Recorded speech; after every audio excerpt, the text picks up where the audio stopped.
A mechanic fixed a broken bike for a poor girl. The next day, a stranger's arrival changed everything. Jack Reynolds wiped the grease off his hands and let out a deep sigh. It had been another long day at his small bike repair shop on the outskirts of town.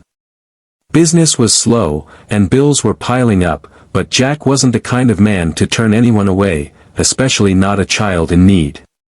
That evening, just as he was locking up, a little girl hesitantly approached. Her clothes were worn, her shoes scuffed, but her bright green eyes were full of quiet determination. "Sir, my bike is broken," she said, holding up a rusty old bicycle with a chain that had snapped in two. "I use it to get to school, but I don't have any money to fix it. Can you help me?" Jack glanced at the bike. It was in rough shape, more than just the chain was damaged. He should have said no. He had bills to pay, after all. But something in her voice made it impossible. "Come back tomorrow, kiddo," he said with a small smile. "I'll see what I can do." That night, Jack worked late, fixing the bike as best as he could. He replaced the chain, straightened the bent wheels, and even polished it up a little. By morning, it was as good as new. When the girl, Emily, returned, her face lit up in amazement. "You fixed it?" she gasped. Jack nodded. "Good as new." Emily hesitated. "I don't have money." Jack waved a hand. "Just promise me you'll keep pedaling toward your dreams."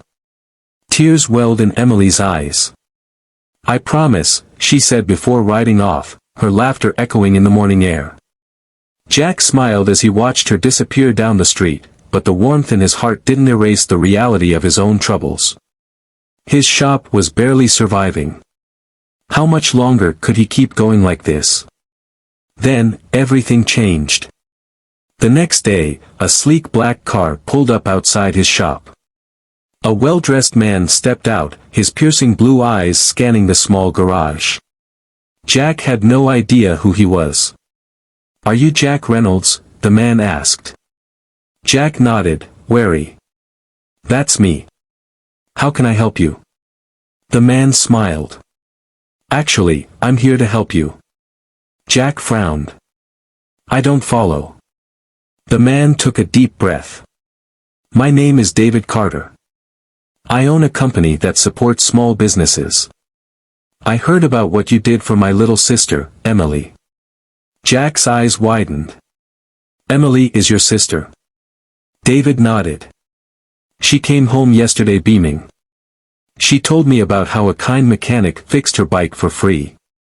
She also told me how hard you work and how you never turn away people who need help. That kind of generosity deserves to be rewarded." Jack shook his head. "I don't do it for rewards.